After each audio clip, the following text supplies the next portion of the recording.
I always felt like I was different than everybody else. And I was, and I knew I was, but it's not in a bad way. Just when I was growing up, I thought that it was bad, and why am I not like all the other Amish people? Hello and welcome or welcome back. My name is Frida Vizel, and in this channel, one of the things that fascinates me a lot are traditions and subcultures, as in that of the Hasidic community, which I cover to a great degree. Today, I'll learn about the Amish from the perspective of Martha Ross, who herself grew up Amish in Middlefield, Ohio, left it, and now does YouTube videos about it on the channel Amish Transformed. Hello, Martha. How are you? Good, how are you? Good. Thank you so much for agreeing to do this. Absolutely. Did I say everything correctly about you? Yes, I grew up in Middlefield, Ohio, and I was Old Order Amish. That's like in the middle of the spectrum when you're talking about strictness. Got it. What is the most strict kind of Amish? Schwarzentrooper. Now there is so many different groups of Amish, but the Schwarzentrooper is like the biggest community of the strictest type. And there's a whole bunch of different churches off of the Schwarzentrooper, and then there is the Old Order and then the New Order with a whole bunch of churches off of that. So it gets complicated. I see. Did you grow up knowing mostly only old order people? Yes. So can you describe your childhood in Middlefield, Ohio? Yes. So I have four brothers and I don't have any sisters. And my parents, they were great. Well, I had the most memories I have of growing up was with my brothers. We always had so much fun playing in the woods and climbing trees, sled riding, and building snow forts, just tons of stuff like that.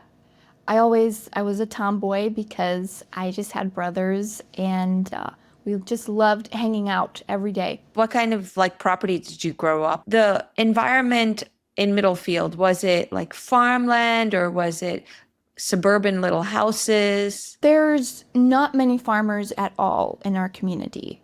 So my aunt and uncle had a farm.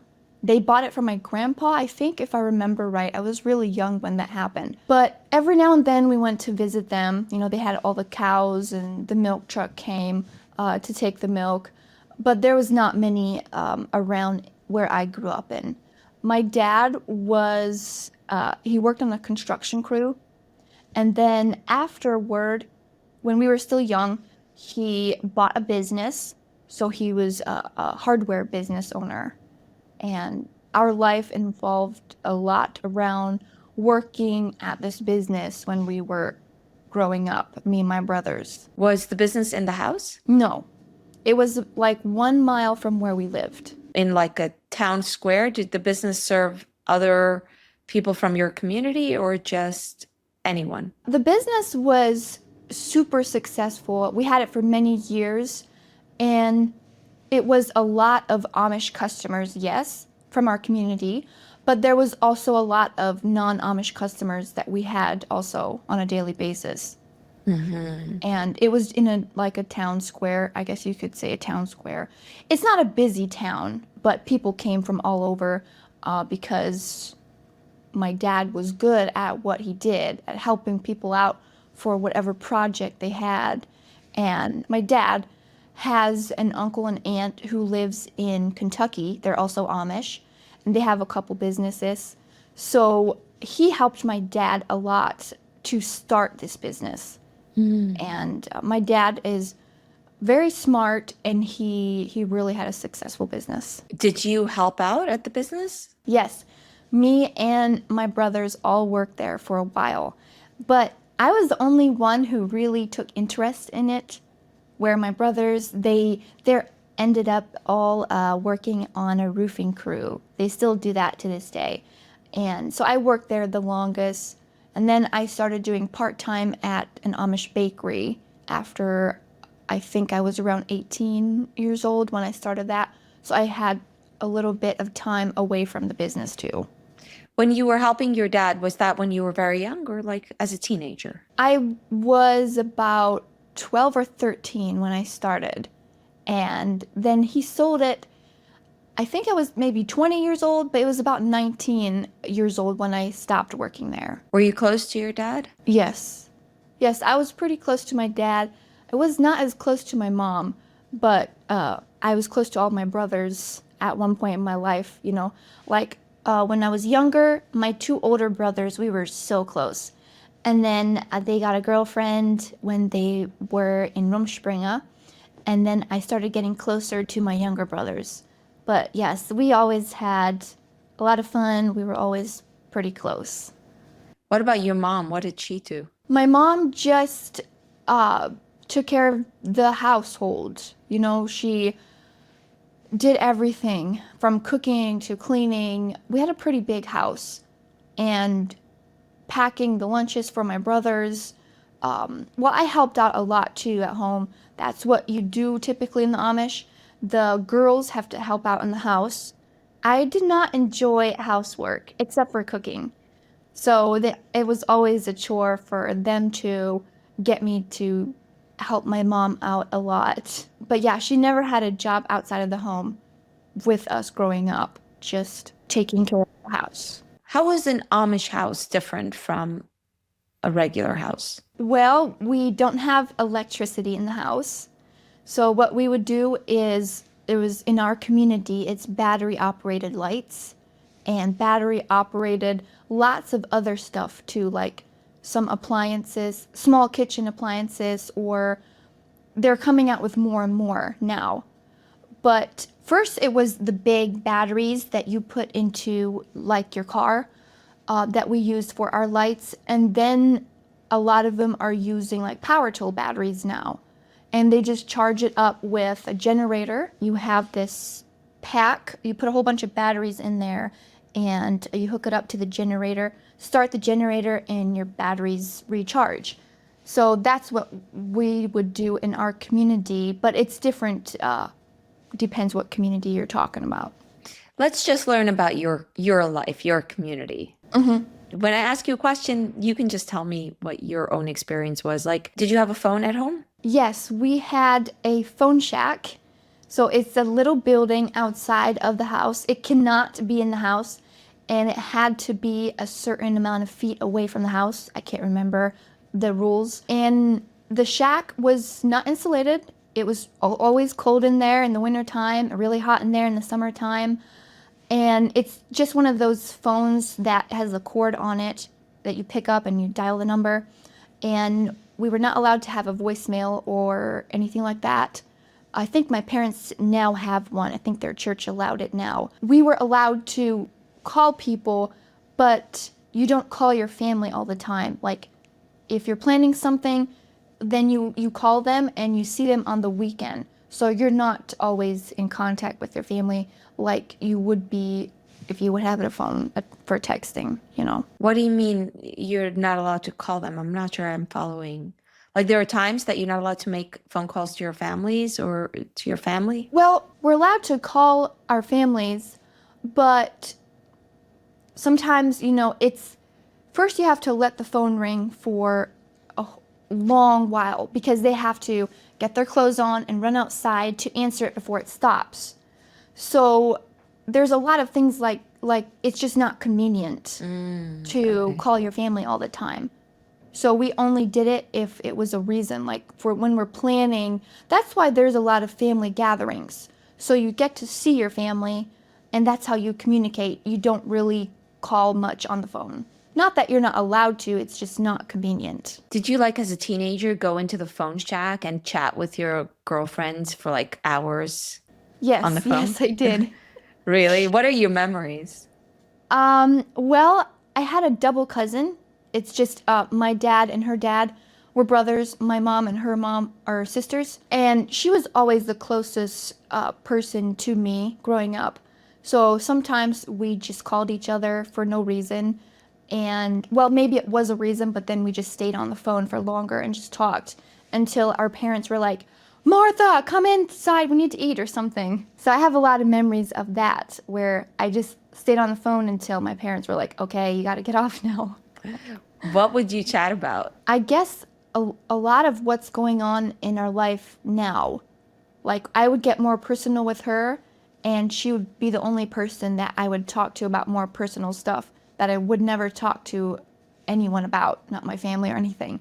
So, off the top of my head, just girl stuff. Some things that were bothering me, like when I worked at the bakery, I was the first time I was really exposed to living with, or not living with, working with all girls. Like, they acted so different than I expected because I grew up with boys. I was never really around, I don't know, it was just really weird for me. They gossiped so much and I hated that. So a lot of times I would call my cousin and I would just tell her like, oh, I can't stand this, And I worked there for a while though before I quit. Was it an Amish bakery? Yes, it was an Amish bakery. The girls were Amish? Everyone who worked there is Amish. They wouldn't let anyone who's not Amish work there. But at that business, we had more non-Amish customers, I would say, than Amish customers. Do you have any memories of like cooking at home with your mom or doing housework Yes. with your mom you can speak to? Yes, that was something, like the only thing of Amish work that I was very interested in, and I loved it. So my mom allowed me to, sometimes once a week, I would be assigned to make dinner for the family. That was when I was still in school, so I would have been maybe 12 years old, 13. And I loved it because I loved cooking, and she let me make whatever I wanted to, usually, because that was the one thing that I took interest in, and she knew it. And then all throughout the week, we would make baked goods because that's a huge part of the Amish diet is their baked goods.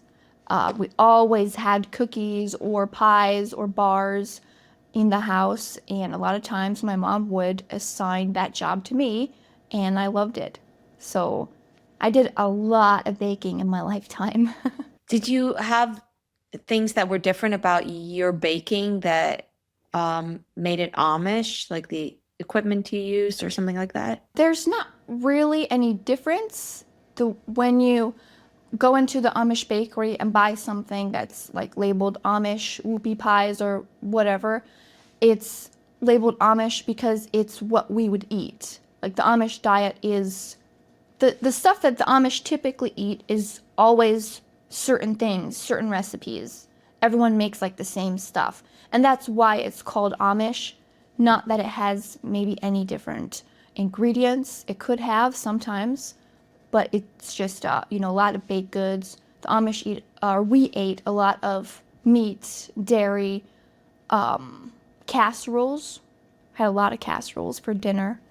And The process of making it, could you use regular machinery? Like, I don't know, the mixer or the gas wrench? yeah, a lot of times we would use a bowl and a wire whip or some kind of spatula or spoon.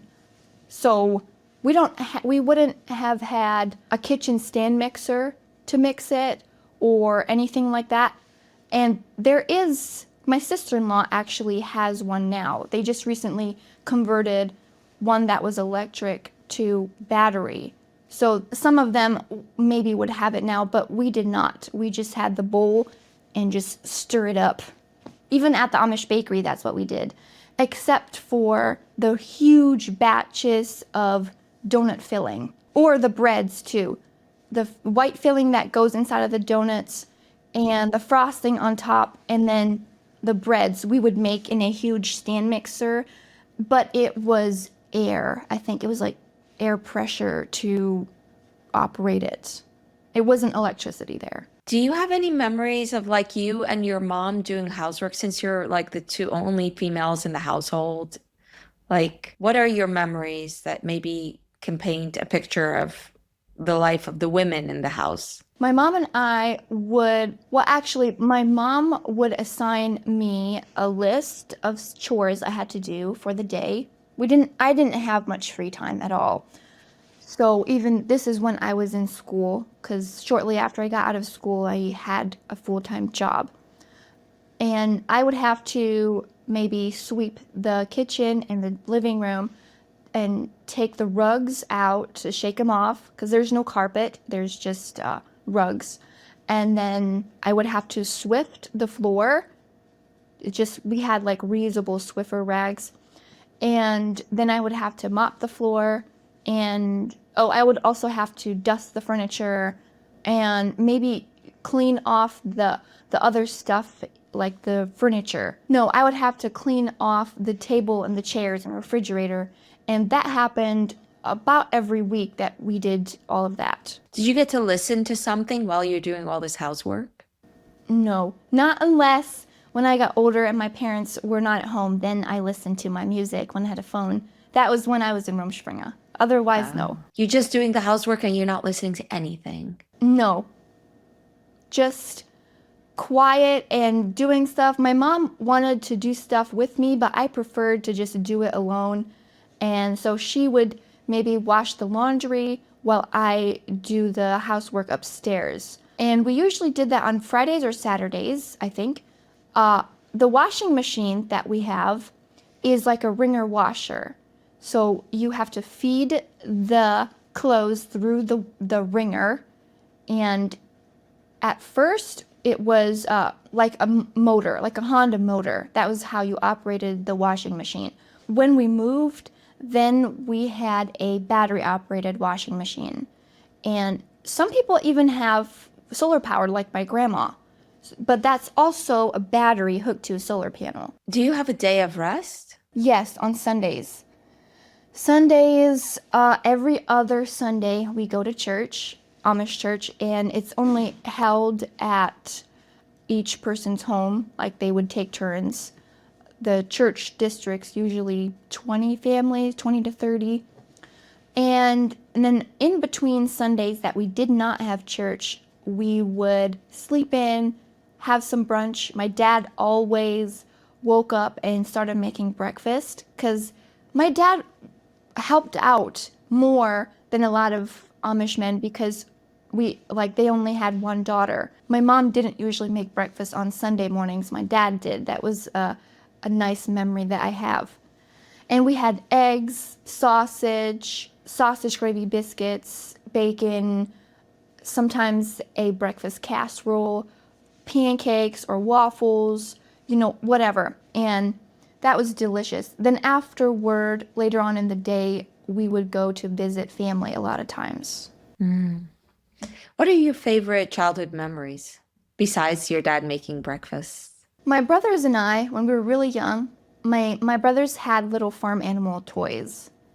And whenever it was raining outside, they would be playing with their farm animals and they would pretend that they have a farm.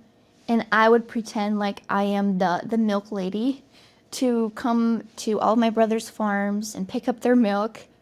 And that was some of the memories that I laugh about nowadays. That was fun.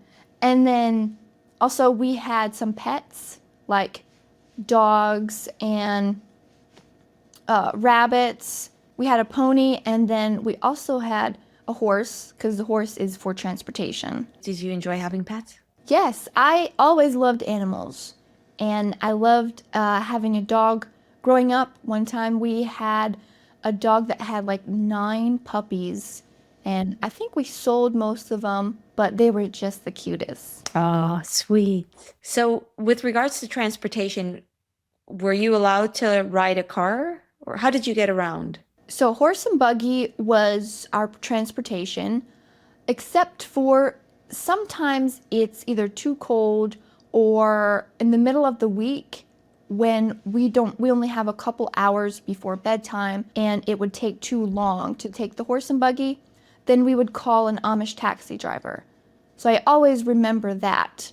Amish taxi driver is just someone who lives in the area who is not Amish, who has a vehicle and drives Amish people around. So we got taxi drivers all the time in our community. My mom would go to town to get groceries with the Amish taxi driver because my dad was at work and She did drive the horse and buggy when we were really young, but then we got into an accident and then she did not anymore. We also got a new horse, so she didn't trust the horse. So a lot of times it's only the men that would drive the horse and buggy and just a few of the women. What happened with the accident? Were you there? Yes, it was on Father's Day. I think that was in June 16. I can't remember what year, but we were driving to my grandparents' house and we just bought a new horse. He was shying from everything beside the road, so trash cans and everything. Now, my dad wouldn't have bought this horse if he would have known, but the person who sold it to us lied to him about the horse. So there was a tractor beside the road, and the horse shied from it, and he took off into the ditch. So all of me and my brothers and all of my family was in the family buggy. So when we hit the ditch, it flipped over, and it completely totaled the buggy. And the horse, I think we sold the horse. My dad had some torn ligaments in his shoulder, and the rest of us were fine. We were just shook up. But after that, it was like a whole year that we did not have a horse and buggy because of my dad's shoulder and because the buggy was totaled. So in that time, we always had to get a taxi driver to go to places. When there is a medical emergency like that, would your dad go to the hospital? Yes, but we did not call anybody when it happened. The next day, my dad went to the hospital because it hurt really bad. I think he might have just went to an urgent care because that's what we would typically do if you can't get rid of bronchitis or a cold or something, then we would just go to the urgent care. And be like a regular patient at a regular urgent care.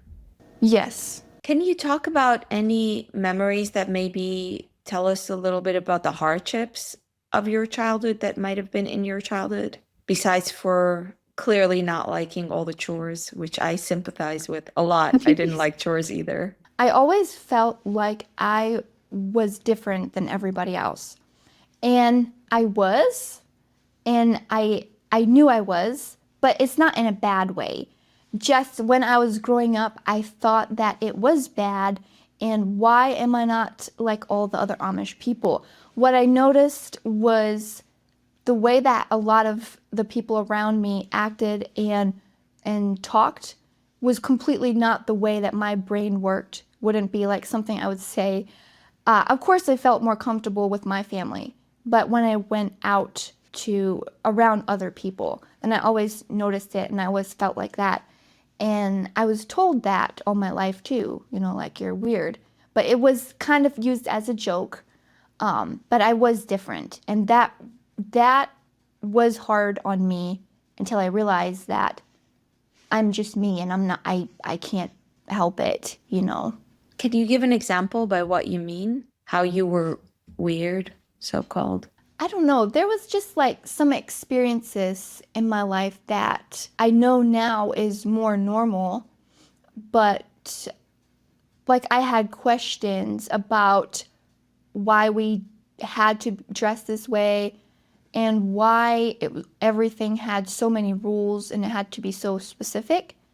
And I was just told, just stop asking those questions. Like, there's no use to ask the questions. And then sometimes I would say something, or maybe there was an incident with, it's hard to explain because when I would work at the Amish bakery, there was non-Amish people around all the time because it was a very busy bakery.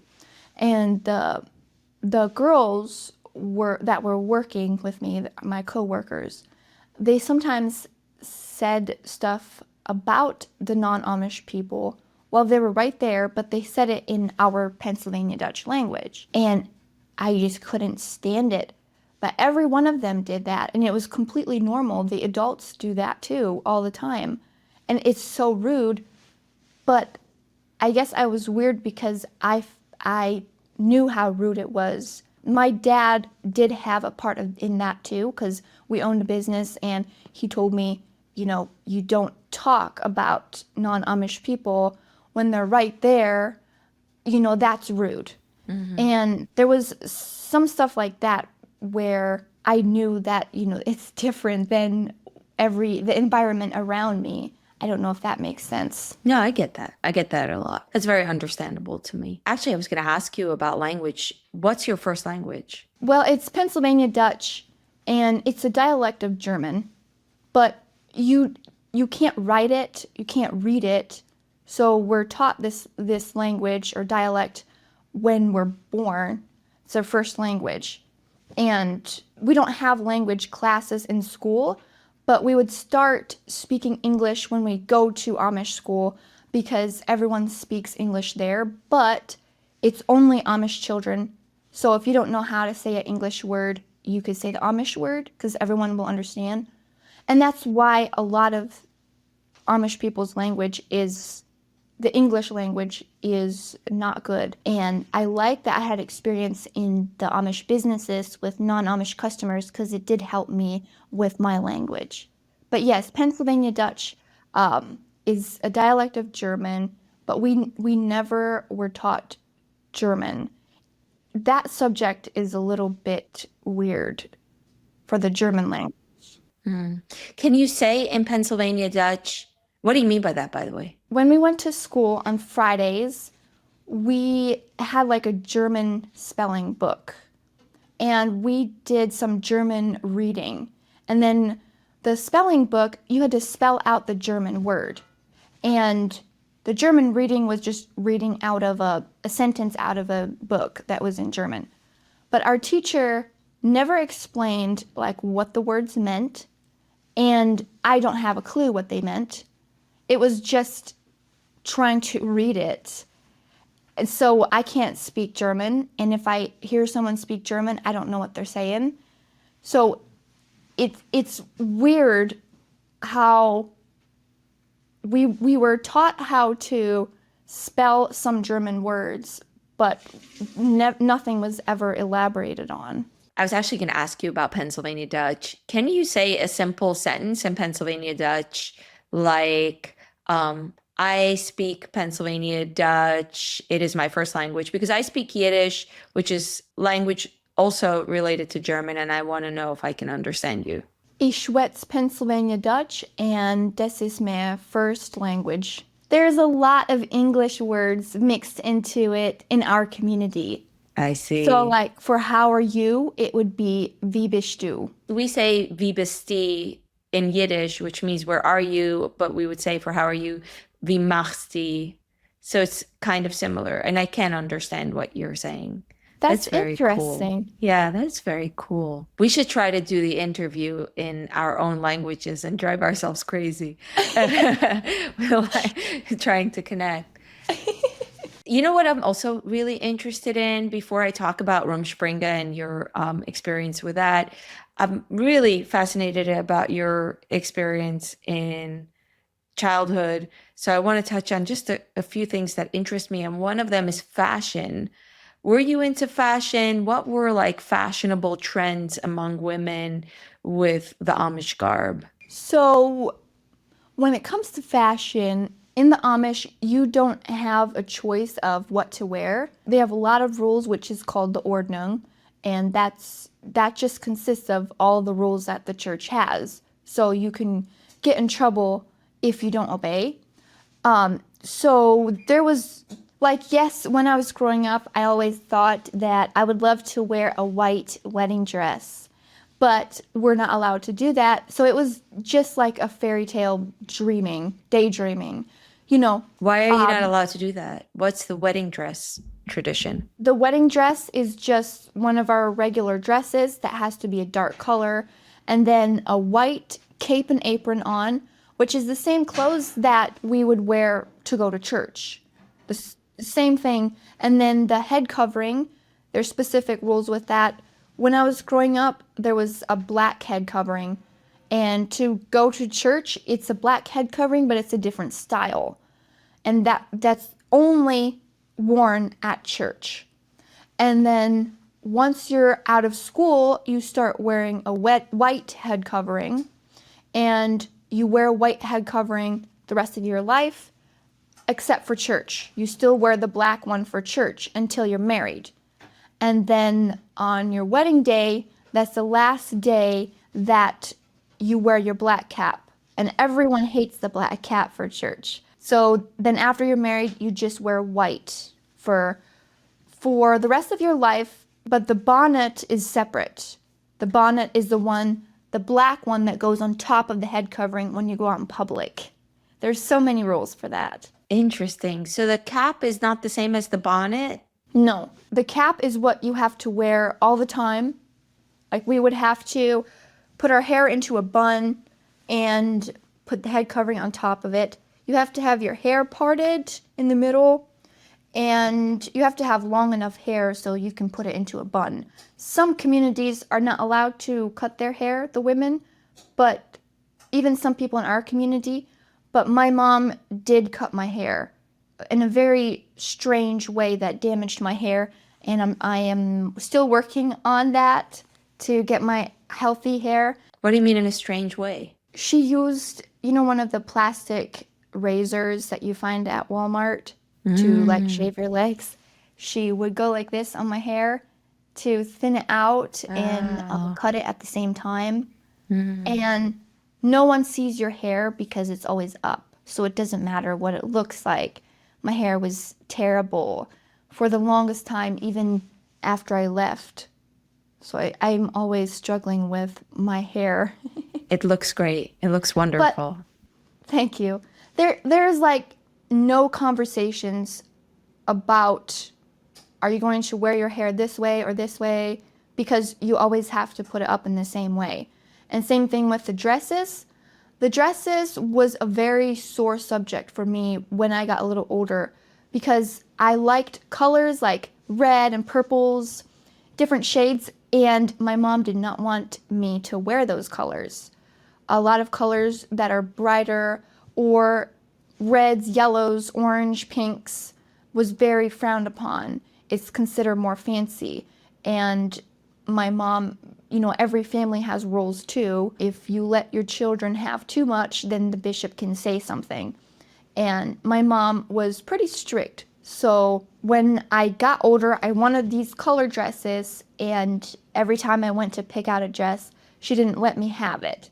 So that was a sore subject for me growing up. Did she not want her one daughter to like maybe indulge in fashion? She wasn't that kind of mom who's like, I have one daughter, so I'll let her wear whatever she wants. I think it's the same with almost every family. Almost every family. Like, you have to have rules. You're not allowed to wear a lot of different colors. Because even though we go to the Amish fabric store to buy our dresses, there's a lot of fabric there that we would not be allowed to wear. If it's too light, the reason why they have it in the store is because the men can wear it. Because if it's too light, it's see-through, and you wouldn't want to wear a see-through dress. Now, sometimes we did wear a slip underneath, but that wasn't fun. And the dresses are all the same or similar. There is certain things on the dress that make it like more fancy or more plain. That would be a whole nother subject, because like the pleats in the dress, the everything, even though it's the same style. Pleats are more fancy? No, you have to have pleats, but if you have them too close together, then it's more plain. There's a lot of churches that have rules on that specific thing. And if you have it further apart, then it's more fancy. Where were you on the scale of how fancy you were in relation to other people you knew? When I was growing up, I was more on the plainer side because my mom made my dresses and everything. I did not like it. I did not feel comfortable. But when I got a little older and made my own dresses, then I was more in the middle of plain and fancy. And then when I got older, I fit in a lot more with the style. Because it's plain and fancy clothing in the community. It's hard to explain if you don't. I get it. Yeah. I do get it.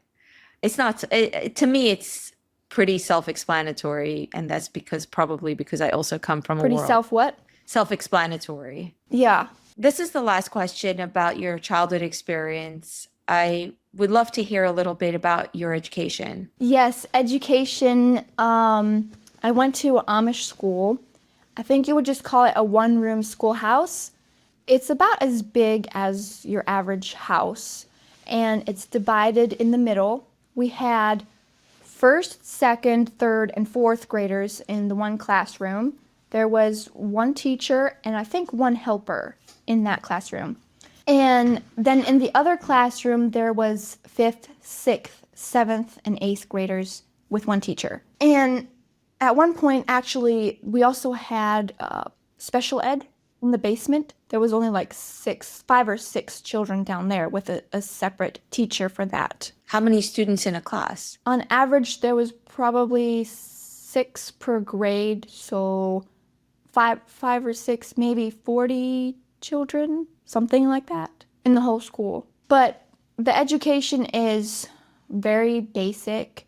We would have reading, writing, math, spelling, English, vocabulary when we were in fourth grade, I think is when it started. And I think that's it. For art, we would have like coloring pictures on Fridays. It wasn't like anything else. Was there a religious education? No, but the religion played a part in the education where, for example, I have a lot of my schoolwork still here that I looked at it after I left the Amish and I couldn't believe my eyes for some of it. I did take my GED last year and there's a lot of stuff, most of that stuff I didn't learn at all in Amish school. We get out of school at 8th grade and I don't think you're allowed to have any more education than that. That would be very much frowned upon.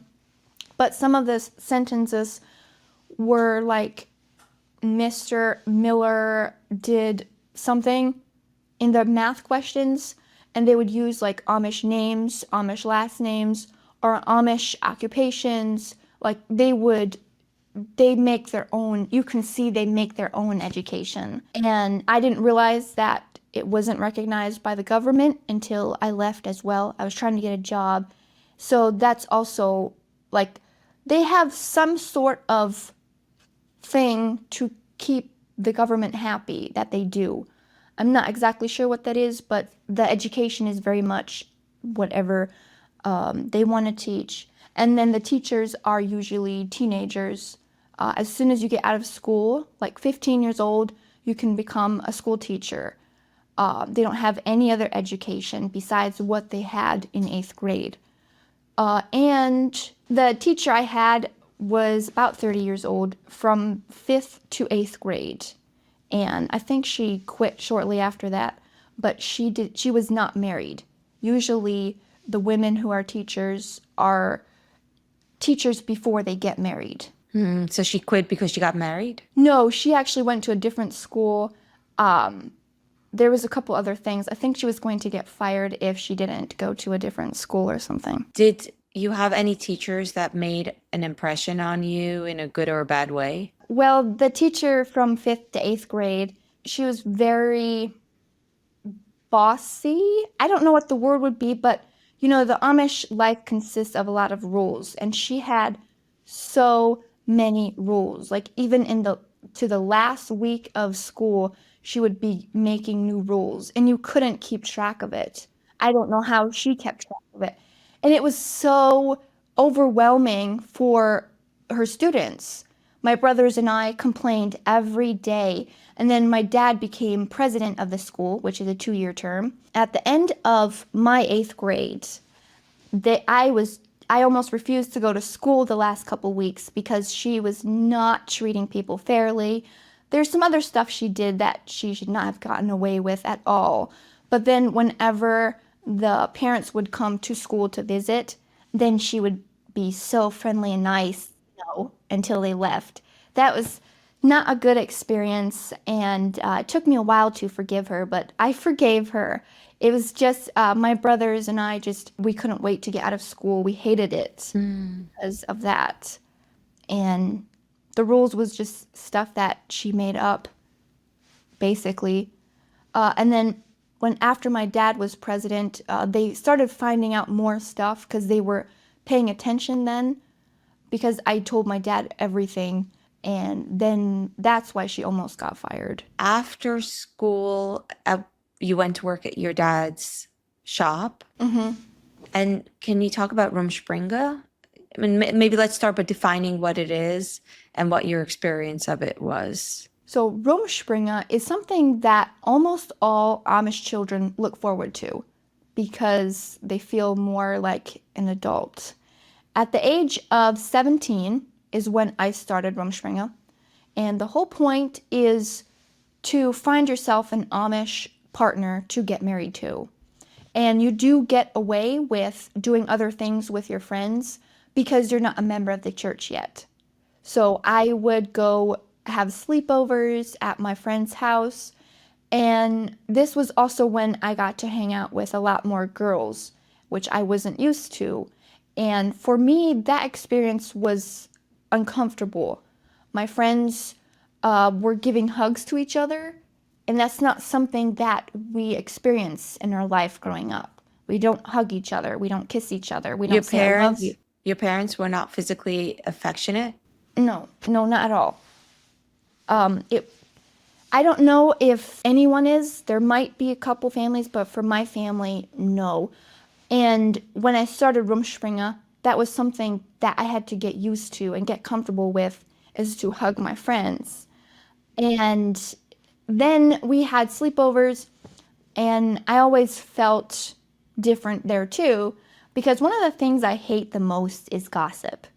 And there is so overwhelmingly amount of gossip in the Amish, at least what I've been exposed to. And I can't stand it. Like, I would rather just walk away. And so that is what I experienced when I started. But I just tried to ignore it and tried to fit in. And this happens on the weekend. So every Saturday night and Sunday, once in a while Friday nights, but my parents didn't like if we did anything on Friday nights. We would go to, like, sometimes to the movies, sometimes to go bowling, to the rodeo, and other things that we were not allowed to do when you're a member of the church. And we would also go partying. In our community, partying is a huge part of Rumspringa. Like, you turn 16 or 17, you start drinking a lot every weekend. Some people choose to go with what they call a singing group, which I did at first, but our singing group partied every now and then. Not too often, not every weekend like some other groups would. And you just get together with your friends. Whoever hosts it, sometimes it's in the woods, sometimes it's in a shop or wherever. When I got older, I just didn't like the singings. What we did there was play volleyball, play card games in the wintertime, just hung out together, played games, and ate food. And it was hosted at each person that was a part of the group, like their parents' house. That's where it was hosted. When you say partying, it was also at someone's house that you would party. A lot of times it would be when the parents don't know it. Like when the parents are away on vacation or something like that, unless the parents allow it. Some parents do allow it. What was the first movie you saw? I don't know, but I do remember a couple movies that we watched in Rumspringa. One was not planned, but it was a Peter Rabbit movie. And another one was the Bad Boys movie. Oh, I don't know that. And I don't know if I can... Well, there was another one called I Can Only Imagine. That was a very emotional one. And I don't know how we stumbled upon that movie, because I was never in charge of which movie we were going to watch. You didn't... It was some of the older people.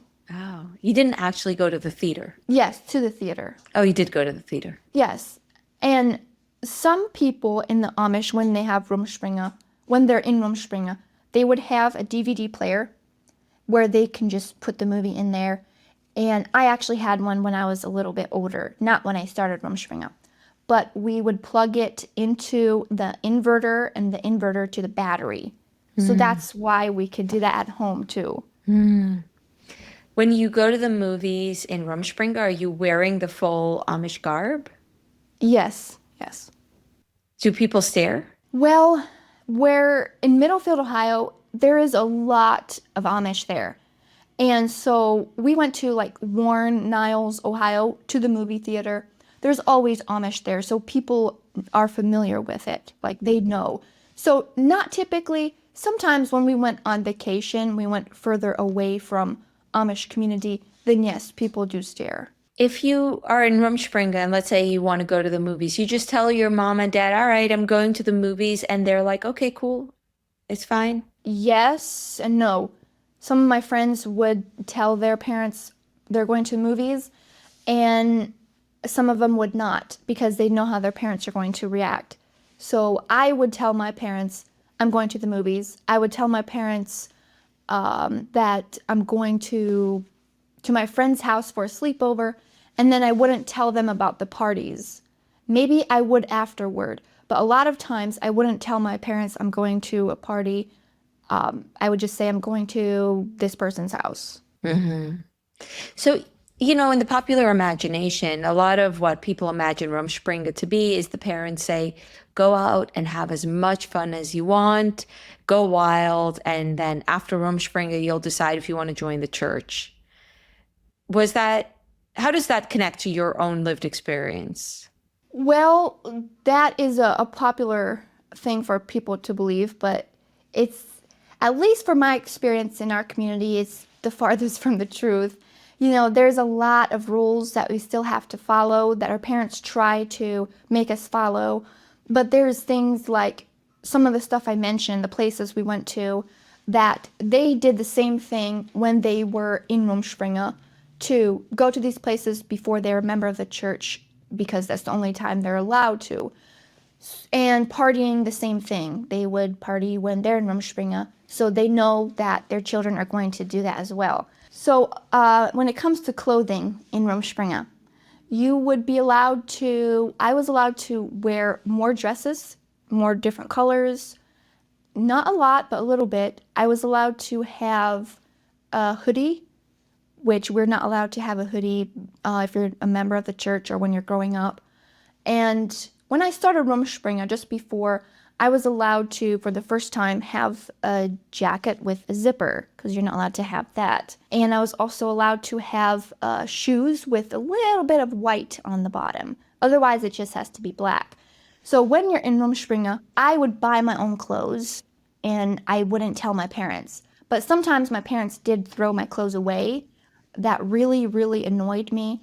But it happened at least before I moved out of my parents' house. It happened a lot. I had, a gray sweater, and I had a denim one and a leather one, which is very common for the Amish youth. And I didn't wear it around my parents. I only wore it after I went out of my parents' house because I didn't want them to take it away from me. And also gray socks. When you're a woman in the Amish, you have to wear black socks. But when you're in Rumspringa, then a lot of them would wear gray socks and different shoes with just a little bit of white or maybe pink on it, which my parents didn't want me to have pink. What about pants?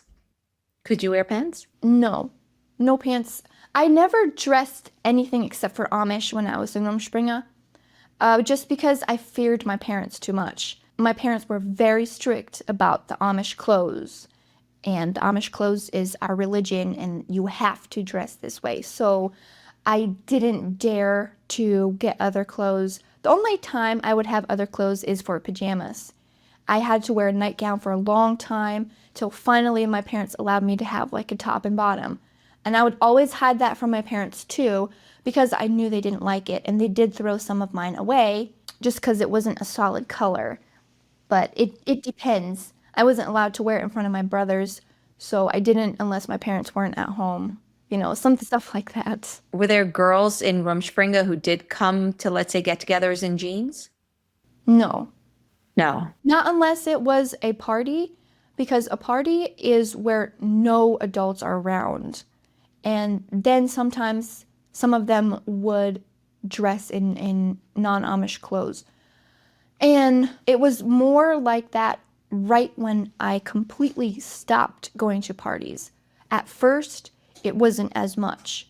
So it's becoming more popular. Like, are the youths that are going to these parties like having sex? Is that normal part of Rumspringa? Well, when they're in the parties, I was at a party one time and I saw some clothes on the floor, like away, a little bit away from the party. So there was some people there at that one. That was actually a bash. A bash is where anyone can come. If it's a party, it's only when certain groups are allowed to attend, or they might tell you have to go home. And a bash can get very wild. But that's the only time, one or two times when I noticed something like that. And other times they would just go there to party. And then when you're dating, you go to the girl's house, like to their parents' house, and go up to the bedroom.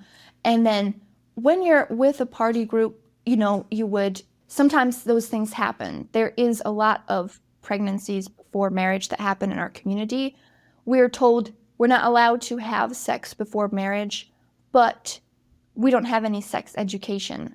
Like there's nothing, no elaboration, nothing more is said. So of course it happens. I'm sure it happens in school as well that kids have crushes on each other and get infatuated with each other because boys and girls are together, right? Yes, I had some crushes when I went to school. Did you have any relationships? Like, did you have a boyfriend at any point in school? No, like we wouldn't be allowed to have a boyfriend until Rumspringa. Oh, Like I see. 16 at the earliest. I have heard of someone like liking each other at 15, but I don't know, like they wouldn't have a chance to be together, not usually.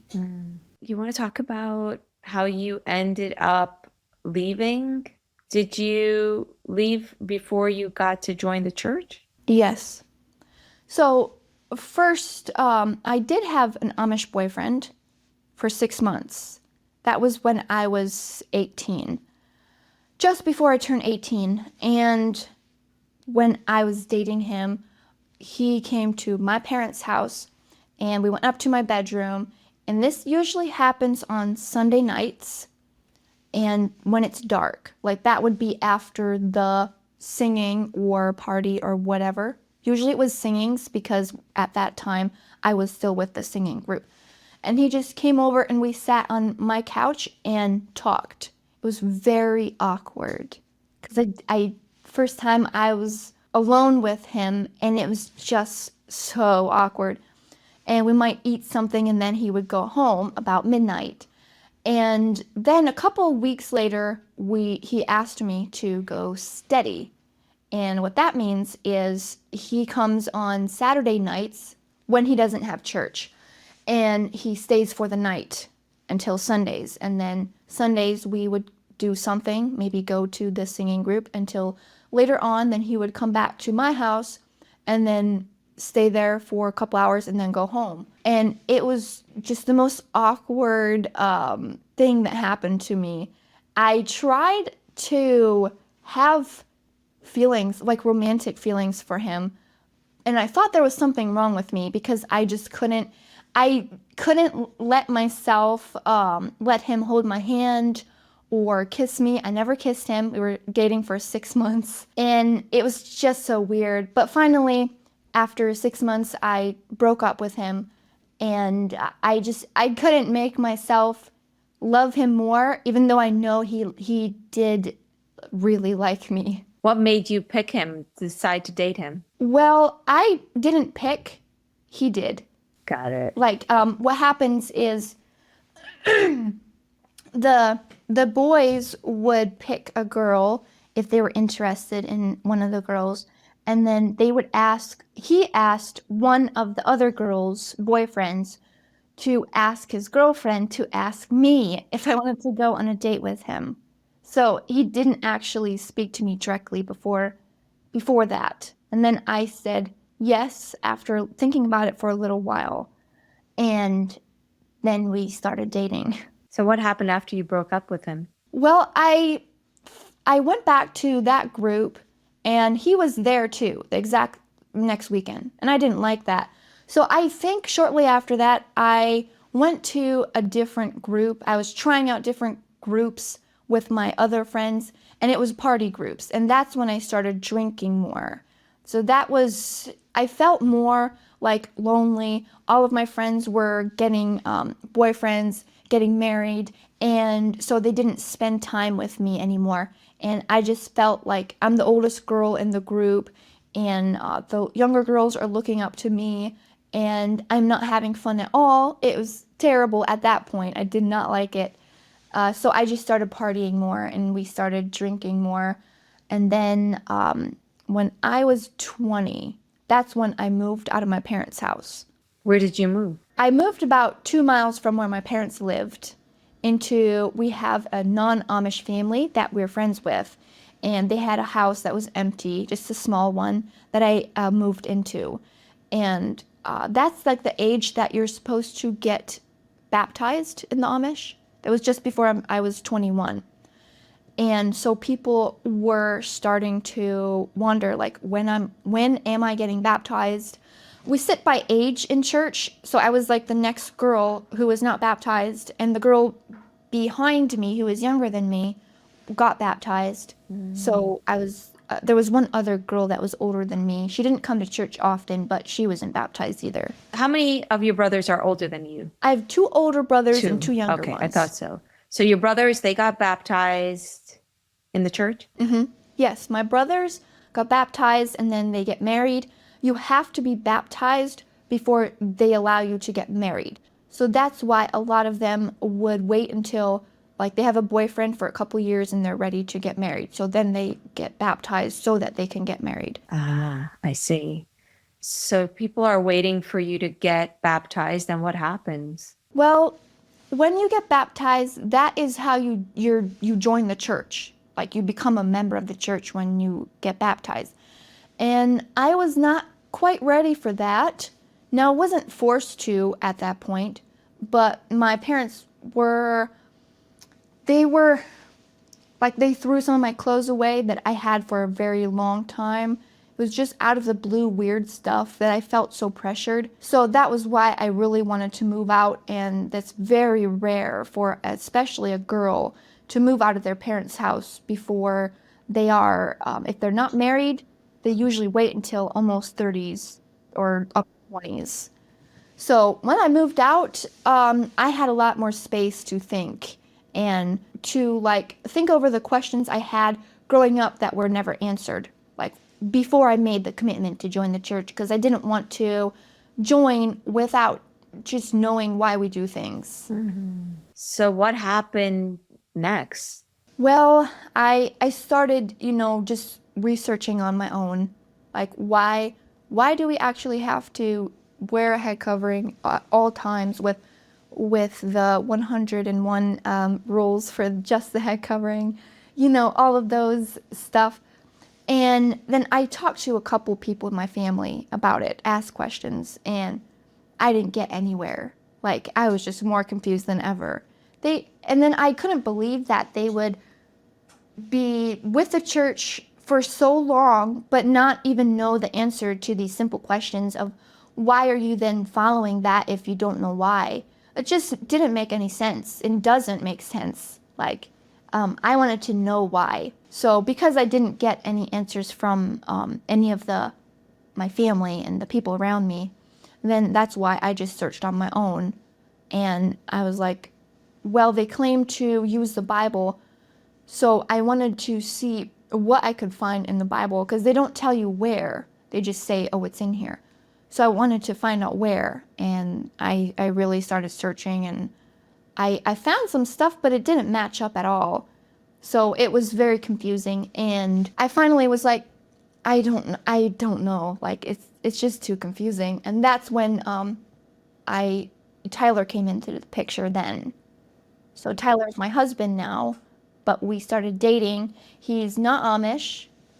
So that was a whole turning point. How did you meet him? So he was an Amish taxi driver. Like I was talking about earlier, people in the community that drive Amish people around if they don't go with horse and buggy.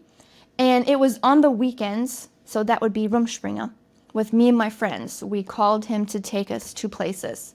And he was Amish before, for like a little over 3 years, but he was not born Amish, so he just converted and then left. In the same community, but I didn't know that about him at that point. In Rumspringa, like it went on, we started drinking more, and then a couple of my friends and I just didn't like the parties, so we asked him to just drive us around. We called it cruising. Just drive us around while we're drinking and listening to music. Because listening to music is another thing that the Amish take advantage of in Rumspringa. Because you're not allowed to do that when you're a member of the church. And I had a cell phone then too, which is something that I was not allowed to have. My parents were very strict. If you have a cell phone, you're getting kicked off the property. And I don't know if they actually would have or if that was just a threat, but they never found out about my cell phone. And after a while, we were, on the weekends, he drove us around just the back roads. We're just talking, we're just whatever. And I got to know him a little bit better. And then a couple months after I moved out of my parents' house, that's when we finally started dating. And it was weird how it happened. I'm taught that it's a sin to get married outside of the Amish. It's a sin to leave the Amish. And so I know that what I've been taught, that this is wrong, but it felt so right. It took me a while, I didn't know what was going to happen. We were dating, but I didn't have a clue what was going to happen. But I knew that I can't imagine my life without him. He was like the best friend that I had right then at that moment. He asked you out? Yes. I mean, he knows the way that the Amish beliefs are, so he knew that if he would just outrightly ask me, then he would scare me off, and he didn't want to do that. So I finally just recognized on my own that he likes me, and after a while, I brought it up to him, and he admitted. Where were you? Where was I? Yeah, like where did this happen? I just texted him. I don't know if I couldn't do it on face-to-face. I don't remember my thought process then. But I was like, I have to know because he's not allowed to like me. Like, I have to stay Amish. And I'm not allowed to like him. So I think I had developed feelings for him. I was just too scared to recognize it. And so I confronted him and he said yes. And I made it clear we're not going to date because I am Amish. I don't want to leave. And then later on, there was it stuff scary? that happened. Yes, it was very scary. The stuff that happened in my mind, and I realized that I want to be with him. Like, I almost can't imagine not having him in my life because I didn't have anyone else close to me at that point, besides my brothers. And, well, after a couple months, that was after I moved out of my parents' house, then I confronted him again and I told him that I want to give it a shot. Like, I want to start dating and see what happens. Like, I don't know. So we started dating and it just felt so right immediately. Like, I can't explain it. It was just so, like, this, I have to be with him. And it was rocky at first because I still had the Amish mindset. So, this was when I was searching for answers. And a year later is when I told my parents that I had a boyfriend who's not Amish. How did they react? Terribly. Oh, no. I told them through a letter because I couldn't do it face to face. So I dropped off the letter to my parents and my two married brothers, my grandparents. And so they all found out at the same time. And I was going to go visit my parents the following Saturday because I still visited my parents even though I lived alone, of course. So I went over there and my dad told me, wait, you're not going in the house. Because I went over there with my scooter and I parked it by the other building outside. So he didn't let me go in the house at all. And he told me, well, he he was absolutely disappointed with me, because what happens is, because I had a non-Amish boyfriend and I wasn't planning on leaving then, they thought they already, in their words, they would say, lost me to the world. Like I am deceived, and they thought that I might as well be leaving the Amish. So that's what they took out of that, even though I told them I didn't have plans to leave the Amish. And I had a talk with my dad, and it was terrible. And so I went home, and he told me I am not part of the family anymore. That was really hard to hear, because my parents never acted like that, ever. And I did not expect them to. But Tyler did tell me, because of his experiences, that that might happen. So he warned me beforehand about a bunch of stuff that might happen, and it did happen. And I didn't believe it until it actually happened. Because when I was growing up, someone left the Amish, and all you hear is how terrible this person is, and like that's all you hear, and it's so evil, like such an evil vibe, like we're kind of told like they're going to hell, and that's very, very scary. So now they were, kind of talking the same way about me, and a couple months followed. I still visited my parents dressed Amish, and because of everything they did to try to keep me from leaving the Amish and to try to break us apart, that was like a turning point for me. I did not want to be a part of people who acted like this. I didn't want to be a part of all of the Amish anymore. Like, I just had no interest anymore, because I saw the truth came out in this moment, and everything changed. There was so much judgment, not just from my family, but from the whole community. That was hard to go through. Wow, I'm so sorry. What happened after that confrontation with your dad, where your dad blocked you from, or told you you're not welcome in the house? Did you try to go back since then, or have any contact since then? Yes. Just the following Sunday after he told me that, they hosted church at their house, and I went there for church because I was in the same church. And I still went to Amish church for a while. And so they were like, oh, like they don't know what to think because I came to church. Even though I told them I'm going to, they didn't believe me. We started having less and less conversations about me and my life. So I just went over to visit. We didn't have too much to talk about. Just, it was kind of awkward. I did not like that at all, because it should never be awkward with your family. But that's how it was for a while. And then this was like in the fall when I told them. The following spring is when I decided to stop going to Amish church. And I started going to a non-Amish church a little bit beforehand on the in-between Sundays that we didn't have church in the Amish. And when you don't go to Amish church, you're not Amish, because when you're Amish, you have to go to Amish church, if you know what I mean.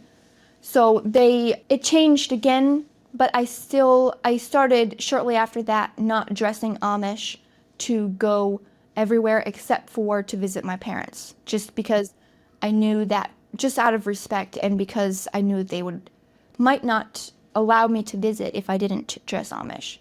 So I continued to dress Amish even though I wasn't Amish, until last year, May or April of 2024, when I told my parents that I am completely, I have left the Amish and I'm going to get married.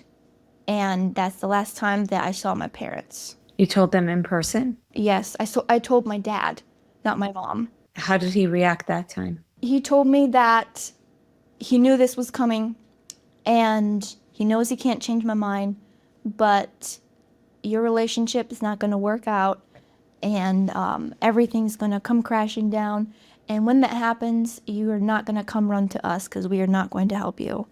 Oh, And I'm so sorry. So hard. But I knew then, because of everything before, that there's probably going to be some nasty stuff said when I tell him.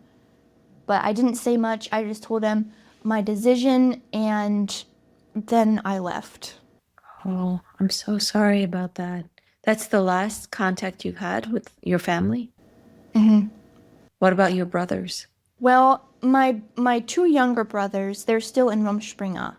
So they have a phone where I can text them.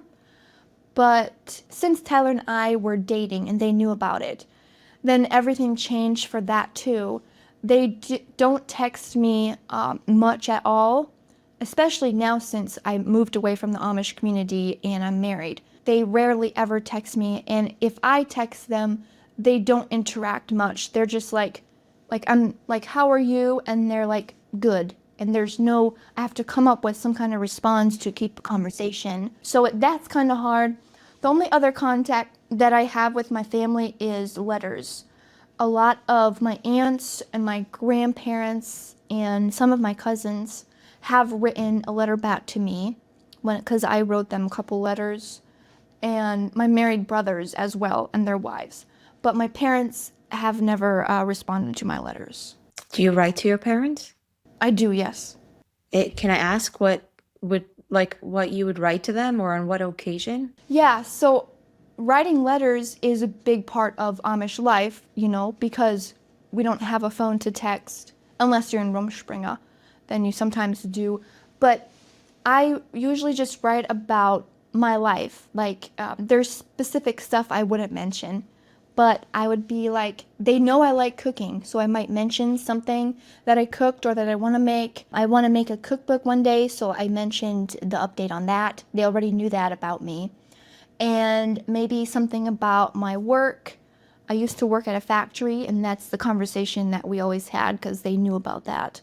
And maybe I'll write about. Would you write about your upcoming trip that you're going to take with your husband all over the states to the 49 states? Yes, I just wrote a letter about that I'm going to send out because I'm going to tell them, we're going to go on a long road trip, and like they can't write letters to me until we settle down somewhere again.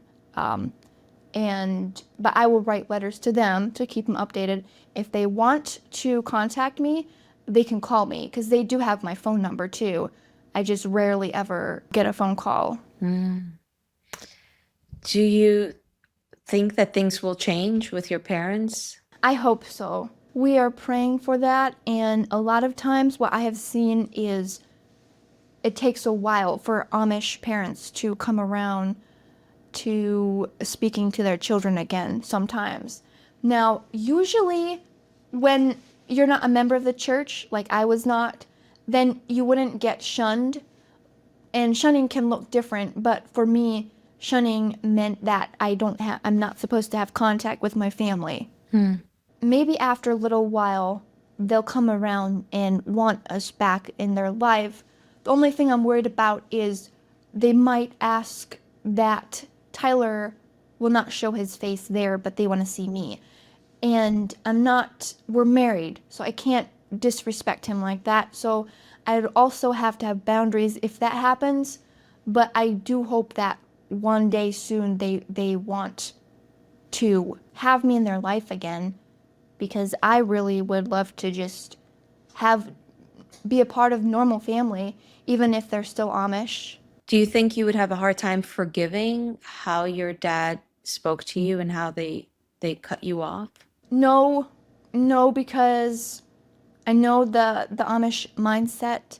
Like, that's how most people are treated when they leave. So I knew that might happen, and I know it's because of their religious beliefs. So I knew it might happen. I know all of that. I'm just like, whatever happens, it's not in my control, and I'm not going to be mad at him. I'm not going to have hard feelings because I don't want that to.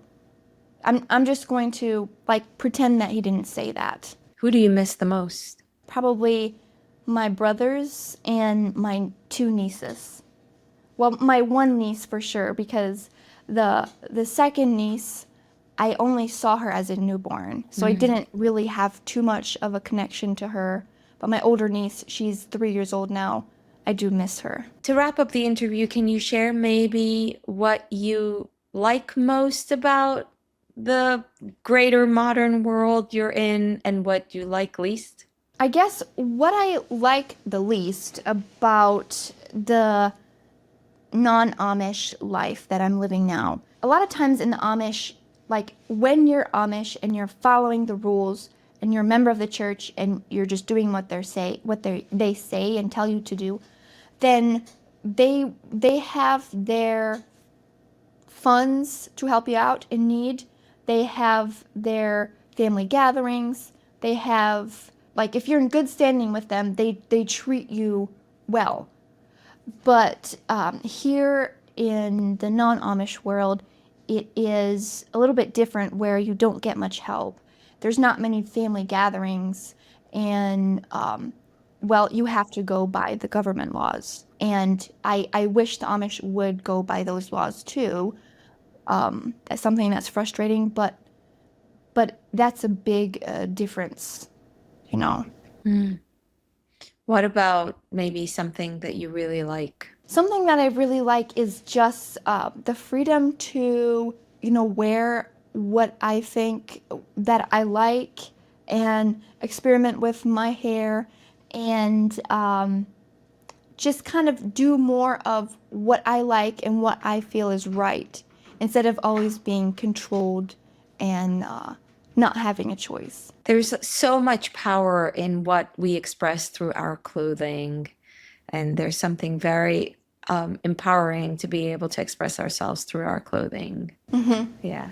Well, Martha, thank you so much for sharing so candidly. I really, really appreciate it. I feel like I got to see really inside your world, and I'm really grateful for that. I am gonna share links to your YouTube and TikTok and whatever your socials are in the video description. Is there anything else we should share? I don't think so. We are trying to get Tyler's teeth done, and if there's anyone that would like to help out for that, I can give you that link as well. Okay, great. We'll include that as well. So thank you, Martha, and thank you also to everyone on YouTube and the listeners on the podcast as well. And bye-bye.